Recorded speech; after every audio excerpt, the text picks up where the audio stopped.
Okay so good afternoon बच्चों। आज के वीडियो में, आज के लेक्चर में हम लोग इक्वेशन ऑफ लाइन और स्ट्रेट लाइन का पार्ट थर्ड देखने जा रहे हैं। पार्ट फर्स्ट और सेकंड में आप लोगों ने अब तक बहुत सारी चीज़ें इक्वेशन ऑफ लाइन या स्ट्रेट लाइन के बारे में पढ़ी, देखी, समझी। आज हम लोग उसी कंटिन्यूशन में एक नया टॉपिक पढ़ने जा रहे हैं। उस टॉपिक का नाम है स्लोप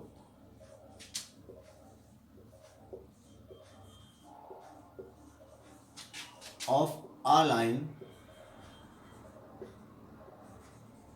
in different condition।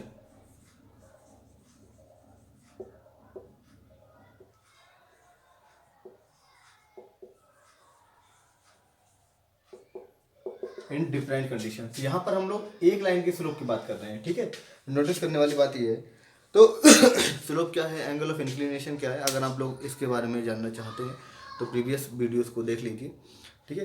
तो हम लोग आज के टॉपिक बात कर रहे हैं slope of a line in different condition. एक लाइन का स्लोप डिफरेंट कंडीशन में किस किस प्रकार से होता है और इसे किस टाइप से हम लोग निकाल सकते हैं, ठीक है। तो हमारा जो फर्स्ट केस होता है वो है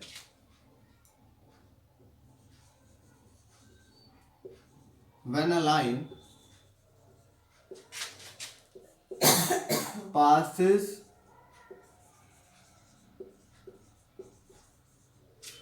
through origin, ठीक है। हम लोग एक लाइन के स्लोप की बात कर रहे हैं डिफरेंट कंडीशन में। फर्स्ट कंडीशन हमारी ये है कि when a line passes through origin, ठीक है। अगर लाइन ओरिजिन से पास होती है तब उसका स्लोप क्या होता है। देखिए, ये आपका एक्स एक्सिस है, ये आपका वाई एक्सिस है और ये आपकी लाइन जो है वो ओरिजिन से पास हो रही है, ठीक है। ये आपका ओरिजिन हो गया, say this is line L. We can take any point. भाई हमने इस लाइन पर कोई भी एक पॉइंट ले लिया पी, जिसके कोऑर्डिनेट कितने हैं, एक्स, वाई, ठीक है। हमें इस लाइन का स्लोप निकालना है। अब भाई जब ये लाइन ओरिजिन से पास हो रही है तो डेफिनेटली ये एक्स एक्सिस के साथ एंटीक्लॉकवाइज डायरेक्शन में कोई ना कोई एंगल बनाएगी, ठीक है। वो एंगल हमने मान लिया कि ये एक्स एक्सिस के साथ एंटीक्लॉकवाइज डायरेक्शन में एंगल थीटा बना रही है। इस पॉइंट पी से अगर हम एक परपेंडिकुलर ड्रॉ कर दें, ठीक है, say P M on x axis, तो आप जानते हैं ये आपका अब्सिसा हो जाएगा और ये आपका ऑर्डिनेट हो जाएगा। एक्स क्या होगा आपका अब्सिसा, ठीक है, और वाई क्या हो गया आपका origin, sorry ordinate. Now we have a right angle triangle O M P, ठीक है। So in right angle triangle, in right angle triangle O M P, वही पाइथागोरस वो in right angle triangle O M P में आप लोग जानते हैं हमें निकालना क्या है, हमें स्लोप निकालना है। और स्लोप हमारा क्या होता है, m equal to tan theta, ठीक है।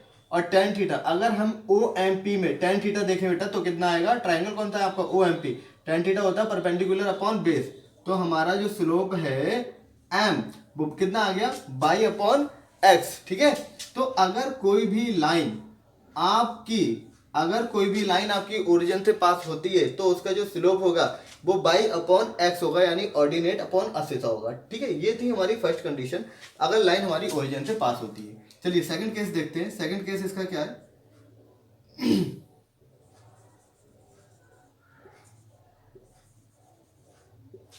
When a line passes through, एक मिनट, तुम्हारा सेकंड टॉपिक क्या है कि when a line passes through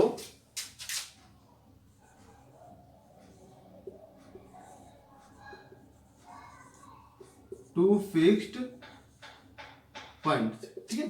second case ये कह रहा है अगर हमारी वो लाइन टू फिक्स्ड पॉइंट से पास हो रही है, ठीक है, टू फिक्स्ड पॉइंट से पास हो रही है, तब उस लाइन का स्लोप हम किस प्रकार से निकालेंगे। चलिए देखते हैं क्या है। ये हमारा एक्स एक्सिस है और ये हमारा वाई एक्सिस है, ठीक है। क्या है हमारी जो लाइन है, ये आपकी लाइन है, ठीक। ये टू पॉइंट से पास हो रही है, से जैसे जो लाइन एल ये टू पॉइंट से पास हो रही है। हमने पॉइंट का नेम दे दिया, इसको पी बोल दिया और इसको क्यू बोल दिया। अब ये भाई पॉइंट है तो उनके कोऑर्डिनेट भी होंगे, इनको बोल दीजिए x1 कॉमा y1 और ये हो गया आपका x2 कॉमा 2। ठीक है, अब हमें इस लाइन का स्लोप निकालना है जब ये 2 पॉइंट से पास हो रही है। ठीक है, अब ये लाइन भाई एक्स एक्सिस के साथ कोई एंगल भी बना रही होगी पॉजिटिव डायरेक्शन में, उसको हमने थीटा बोल दिया। ठीक है, जो हमने प्रोसेस यहाँ पे अप्लाई की थी सेम प्रोसेस हम यहाँ पर भी अप्लाई करेंगे। क्या है, P से हमने एक परपेंडिकुलर ड्रॉ कर दिया PM, इसी प्रकार से हमने Q से, ठीक है चलिए इसे बाद में करते हैं, पहले ये देख लीजिए। जब P से परपेंडिकुलर ड्रॉ कर दिया PM, तो आप लोग जानते हैं अभी ऊपर भी बताया गया था भाई ये OM ओरिजिन से M तक की डिस्टेंस क्या हो जाएगी, अब्सिसा, और इसका अब्सिसा कितना है x1, और इसकी जो वर्टिकल डिस्टेंस है वो कितनी हो जाएगी y1। सिंपल है। इसी प्रकार से अगर हम Q से एक और परपेंडिकुलर लाइन ड्रॉ कर दें QN, तो इसकी जो हॉरिजॉन्टल डिस्टेंस है ON वो कितनी हो जाएगी x2। ठीक है, और इसकी जो वर्टिकल डिस्टेंस है ये कितनी हो जाएगी y2। ठीक है, ये देख लीजिए, ये x2 आपकी यहाँ से यहाँ तक है, x1 आपकी यहाँ से यहाँ तक है, y1 आपका यहाँ से यहाँ तक है, और y2 आपका यहाँ से यहाँ तक है।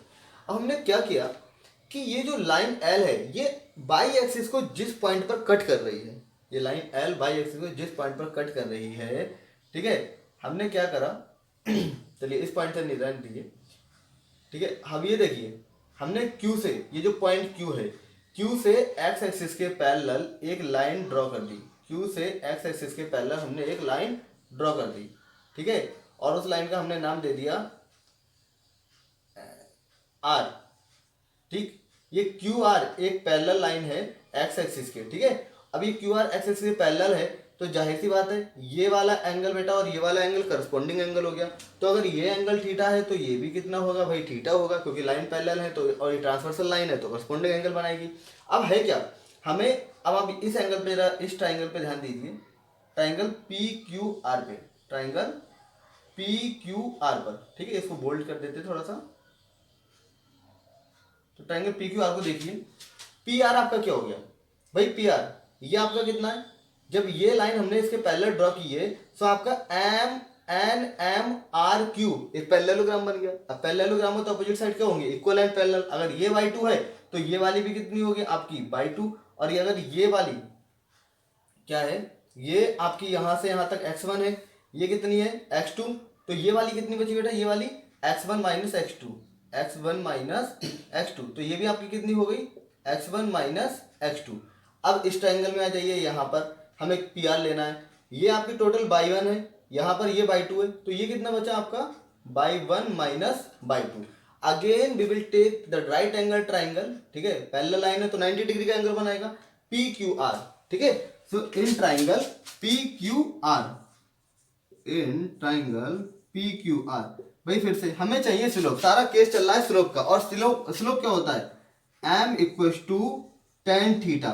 ठीक है, PQR में tan थीटा इक्वल टू कितना होता है, परपेंडिकुलर अपॉन बेस, और परपेंडिकुलर कितना है हमारा PR, और बेस कितना है हमारा QR। ठीक है, तो PR की वैल्यू कितनी है y1 माइनस y2, और QR की वैल्यू कितनी है x1 माइनस x2। तो यहां पर हमारा स्लोप हो जाता है, अगर हमारी लाइन 2 पॉइंट से पास होती है, then the slope becomes m equal to y1 minus y2 upon x1 minus x2। इसको आप लोग इस फॉर्म में भी लिख सकते हैं, if I take minus common from numerator and denominator, minus common ले लीजिए न्यूमरेटर से भी और डिनोमिनेटर से भी, तो ये हमारा कितना हो जाएगा y2 minus y1 upon x2 minus x1। So you can write the same formula in two different form, this one और दिस वन। ठीक है, आप किसी में भी लिख सकते हैं। तो है क्या, अगर कोई लाइन, एक ही लाइन की बात हो रही है, अगर कोई लाइन हमारी ओरिजिन से पास होती है तो उसका स्लोप होता है y अपॉन x। ठीक है, सिंपल था। और अगर कोई लाइन हमारी 2 फिक्स्ड पॉइंट से पास हो रही है, तो जो उन पॉइंट से कोऑर्डिनेट्स होंगे, आपको याद कैसे रखना, ऊपर तो y आ रहा है ना, जब ओरिजिन से पास हो रही है ऊपर तो y आ रहा है। ठीक है, सिंगल पॉइंट से पास हो रही है तो y अपॉन x हो गया। अब वहीं पर 2 पॉइंट से पास हो रही है अगर, तो y के 2 कोऑर्डिनेट्स हो गए, भाई y के 2 कोऑर्डिनेट्स हो गए, तो कितना हो जाएगा y1 माइनस y2 या y2 माइनस y1। न्यूमरेटर में आपका y ही रहेगा, और डिनोमिनेटर में कितना आ रहा है x, तो x के भी 2 हो गए, x1 माइनस x2 या x2 माइनस x1। ये हमारा स्लोप हो गया। ठीक है, किसी लाइन का 2 डिफरेंट कंडीशंस में। अभी हमने बात की थी कि स्लोप ऑफ अ लाइन, सिर्फ एक लाइन की बात की थी, एक लाइन का स्लोप हमने डिफरेंट कंडीशंस में देखा। अब हम लोग नेक्स्ट टॉपिक देखते हैं। चलिए, तो चलिए भाई, हमने ये तो देख लिया कि किसी भी एक लाइन का स्लोप डिफरेंट कंडीशंस में क्या क्या होता है, ठीक है। तो डिफरेंट कंडीशन कौन कौन सी थी? पहली बात, अगर वो लाइन हमारी ओरिजिन से पास हो रही है, और दूसरी अगर उस लाइन पर 2 पॉइंट लाई कर रहे हैं या वो लाइन 2 पॉइंट से पास हो रही है, वो तो सेम कंडीशन, ठीक है। लेकिन हमने अभी प्रीवियसली बात की थी किसी एक लाइन के स्लोप के बारे में। अब हम लोग जो बात करने जा रहे हैं उसको देखिए। अब हम लोग बात कर रहे हैं slope of 2 lines in different conditions. भाई 2 लाइन का स्लोप डिफरेंट कंडीशंस में किस प्रकार से निकाला जाएगा? तो पहले तो वो कंडीशन पता होनी चाहिए ना, कि वो कंडीशन कौन सी है जिनमें हमें स्लोप निकालना है। स्लोप तो बाद में निकाल लेंगे, चलिए पहले वो कंडीशन देखते हैं। अगर आपसे ये कहा जाए कि just draw 2 lines on the plane, ठीक है, as many ways as you can, so there are only 2 ways to draw 2 lines on the plane. पर 2 ही तरीके होते हैं किसी भी प्लेन पर 2 लाइन को ड्रॉ करने के लिए। पहला, या तो वो लाइन दोनों पैरेलल होंगी, इधर both lines are parallel. Second case क्या है? If the lines are not parallel, but there are only 2 cases, ठीक है, to draw 2 lines on the plane. First case, इधर the lines are parallel, second, और the lines are not parallel और unparallel. अब भाई जब वो पैरेलल है तो definitely they will never meet to each other, ठीक है। But if the lines are not parallel, if the lines are not parallel, then definitely they will meet to each other at a point, or they will intersect to each other. जब वो parallel नहीं है तो वो जाहिर सी बात है किसी एक पॉइंट पर मिलेंगी और एक दूसरे को इंटरसेक्ट भी करेंगी, ठीक है। पैरेलल है तो इंटरसेक्ट नहीं करेंगी, वो तो केस अलग ही हो गया। अब जब पैरेलल नहीं है तो वो इंटरसेक्ट करेंगी। अब इंटरसेक्ट करने के भी भाई 2 केस आ रहे हैं। इंटरसेक्ट भी कितने प्रकार से कर सकती है?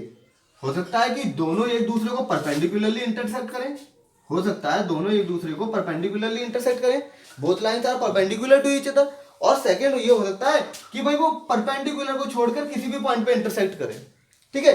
So ultimately we have 3 conditions, ultimately we have 3 conditions. जो बात हो रही है ना कंडीशंस की, different condition. So ultimately we have 3 conditions to draw 2 line on the plane, ठीक है। First, the line are parallel, the line intersect to each other at right angle, और the line only intersect to each other at any angle, ठीक है। अब हम लोग इन्हीं तीनों केसेस का स्लोप निकालना सीखेंगे, ठीक है। लेकिन क्लास 10th में आप लोग सिर्फ पैरेलल लाइन का स्लोप निकालना सीखेंगे, ये 2 पैरेलल लाइन का और परपेंडिकुलर लाइन का, ठीक है। To get the slope of 2 lines when they intersect to each other at a point, this thing, इस कंडीशन में आप इस केस में स्लोप निकालना आप क्लास 11th में सीखेंगे, ठीक है। तो इसके बारे में अगर आप चाहते हैं तो कमेंट में लिख दीजिए, ठीक है, वरना क्लास 11th की वीडियो में आपको देखने को मिल जाएगा, ठीक है। तो चलिए देखते हैं हम इन 2 केसेस का स्लोप। हाँ तो देखिए, तो हमारा पहला केस क्या है? When both lines are parallel, ठीक है। तो चलिए देखते हैं कि अगर दोनों लाइंस पैरेलल हैं तो उनका स्लोप हम लोग किस प्रकार से निकालेंगे, ठीक।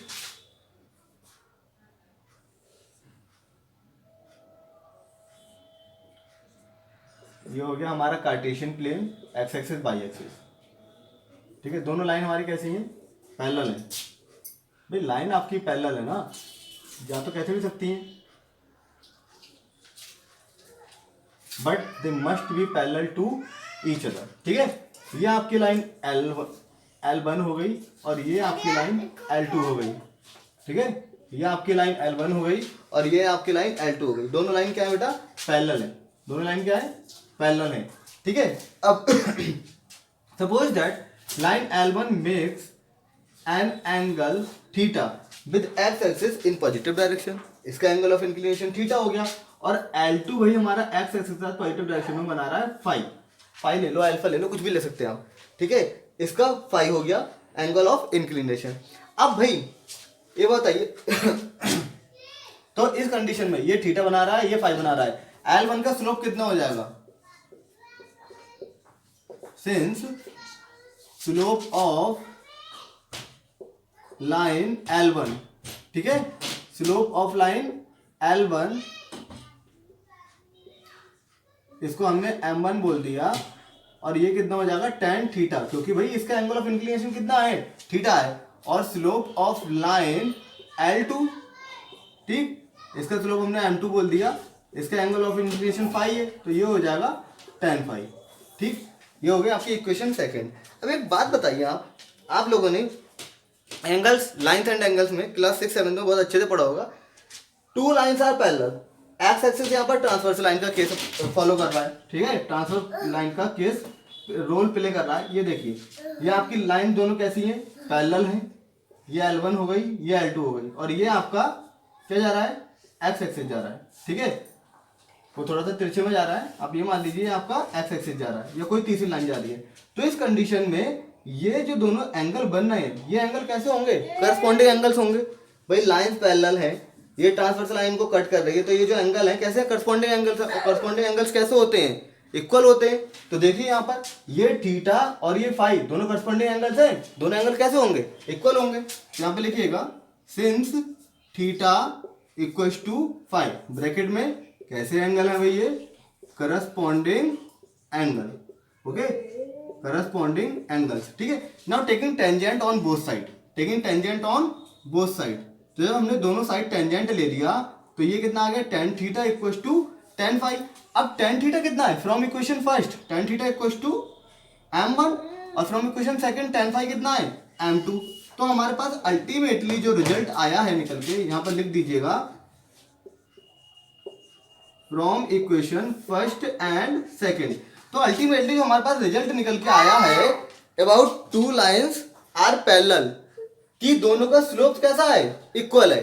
मतलब हमारा क्या आया केस, अगर दो लाइंस पैरेलल हैं, अगर दो लाइंस पैरेलल हैं तो उन दोनों के स्लोप कैसे होंगे, इक्वल होंगे। अगर इसका कन्वर्स बोले, मतलब अगर टू लाइंस के स्लोप्स इक्वल हैं तो उन वो लाइंस भी कैसी होंगी, पैरेलल होंगी, ठीक है। फिर से सुनिए, if two lines are parallel then their slopes are equal, and vice versa of it, if the slopes are equal of two lines then the lines are parallel। अगर स्लोप इक्वल है तो line parallel, और line parallel है तो slope equal. ये था हमारा first case, ठीक है। चलिए सेकंड केस की बात करते हैं। अगर हमारी दोनों लाइन कैसी हैं, परपेंडिकुलर है,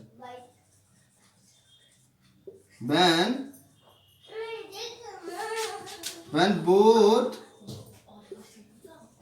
lines are mutually perpendicular, mutually perpendicular,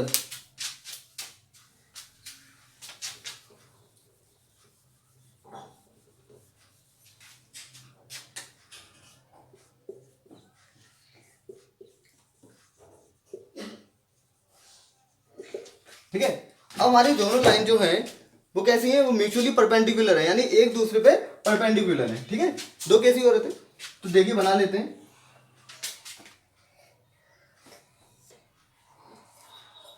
ये परपेंडिकुलर स्पेस थोड़ा कम हो रहा है, तो ये परपेंडिकुलर को हम लोग ऐसे लिख देते हैं, ठीक है।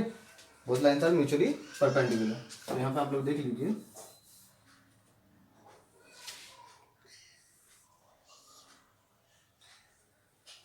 ये आपका एक्स एक्सिस हो गया और ये आपका वाई एक्सिस हो गया, ठीक है। ये एक लाइन ऐसे जा रही है और ये एक लाइन ऐसे जा रही है, और ये दोनों लाइन एक दूसरे पर परपेंडिकुलर है, यानी 90 डिग्री का एंगल बना रही है, ठीक है। ध्यान से देखिएगा, ये लाइन आपकी L1 हो गई, क्लियर, और ये आपकी लाइन भाई L2 हो गई, ठीक है। दोनों लाइन और क्या कर रही है, एक दूसरे पर परपेंडिकुलर है, 90 डिग्री का एंगल बना रहे हैं। अब है क्या, लाइन L1, फिर से वही लाइन L1 हमारे साथ कितना एंगल बना रही है, एंगल ऑफ इंक्लिनेशन इसका थीटा है, और लाइन L2 का एंगल ऑफ इंक्लिनेशन हमने फाई बना लिया। भाई एंगल ऑफ इंक्लिनेशन तो हमेशा एक्स एक्सिस के साथ पॉजिटिव डायरेक्शन में आएगा ना, एंगल ऑफ इंक्लिनेशन हमेशा एक्स एक्सिस के साथ पॉजिटिव डायरेक्शन में आएगा। ये यहाँ से तो नहीं लेंगे ना, यानी एंटी क्लॉकवाइज डायरेक्शन में लेंगे, पहले बता रखा है, ठीक है। तो अगर एंगल ऑफ इंक्लिनेशन या स्लोप फाइंड करने में किसी को प्रॉब्लम हो रही है तो आप लोग प्रीवियस लेक्चर्स देख सकते हैं, ठीक है। तो देखिए अब हमारे पास केस क्लियर है, दो हमारी लाइन है, दोनों लाइन एक दूसरे को परपेंडिकुलर है, ठीक है। Line L1 angle of inclination कितना है, थीटा बना रही है, और लाइन L2 का एंगल कितना है, फाई है। अब आप देखिए, ये अगर हम देखें तो हमारे पास एक ट्राइंगल बनना है, say this is triangle ABC, we have a triangle ABC। In triangle ABC angle phi is the exterior angle. भाई in triangle ABC angle phi is the exterior angle. जब एंगल फाई हमारा exterior angle है तो हमने यहाँ पे exterior angle property लगा दी। Exterior angle property क्या है, सो बाय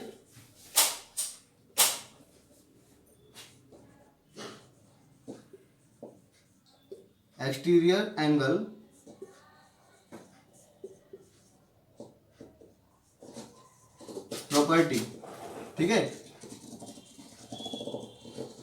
इन ट्राइंगल ABC। तो क्या होती है exterior angle property? Exterior angle जो होता है टू इंटीरियर अपोजिट एंगल के सम के इक्वल होता है। तो फाई इक्वल टू कितना हो गया 90 plus theta. Phi equal to कितना हो गया 90 प्लस थीटा। ठीक है, अब फिर से हमने वही किया, भाई हमें स्लोप निकालना है दोनों का। तो स्लोप निकालने के लिए स्लोप कितना होता है m equal to tan theta होता है ना। तो हमने स्लोप निकालने के लिए क्या करा है, फिर से इन दोनों का टेंजेंट ले लिया। तो taking tangent on both side, ये हो गया tan फाई और ये हो गया tan 90 प्लस थीटा। ठीक है, फिर से वही बात बता दे रहे हैं आपको जो ऊपर लिख लिया था पहले कि लाइन L1 का स्लोप हमने क्या माना है m1 माना है और लाइन L2 का स्लोप कितना माना है हमने m2 माना है। Same condition. तो ये tan फाई आ गया, इसको ये हो गया आपका tan phi. tan 90 plus theta कितना होता है माइनस का cot थीटा। वही tan 90 प्लस थीटा माइनस का cot थीटा। तो ये आपका हो गया tan फाई। cot थीटा को माइनस का cot थीटा को हम लोग लिख सकते हैं 1/tan थीटा। ठीक है, ये डिवाइड में हो जाएगा, मल्टीप्लाई में हो जाएगा।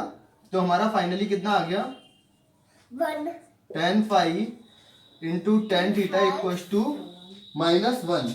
tan phi into tan theta equal to -1। अब tan फाई भी कितना है, फिर हम इक्वेशन फर्स्ट एंड सेकंड थे, ये m2 है और ये m1 है, यानी ये हमारा आ गया m2 इंटू m1 लिख दीजिए या m1 इंटू m2 लिख दीजिए, m1 into m2 equal to -1। ठीक है, तो हमारे पास एक दूसरा रिजल्ट आया। ठीक, ये यहाँ पर नीचे दिखाई नहीं देगा, सामने लिख लीजिए। हमारे पास दूसरा रिजल्ट आया m1 into m2 equal to -1। ठीक है, इससे क्या क्लियर होता है कि भाई अगर टू लाइंस हमारी परपेंडिकुलर हैं तो उन दोनों के स्लोप का प्रोडक्ट -1 के इक्वल होगा। और इसका कन्वर्स अगर करें, अगर टू लाइन की स्लोप का प्रोडक्ट -1 के इक्वल है तो वो लाइंस हमारी क्या होंगी, परपेंडिकुलर होंगी। ठीक है, तो आज के लेक्चर में बस इतना ही। Thank you.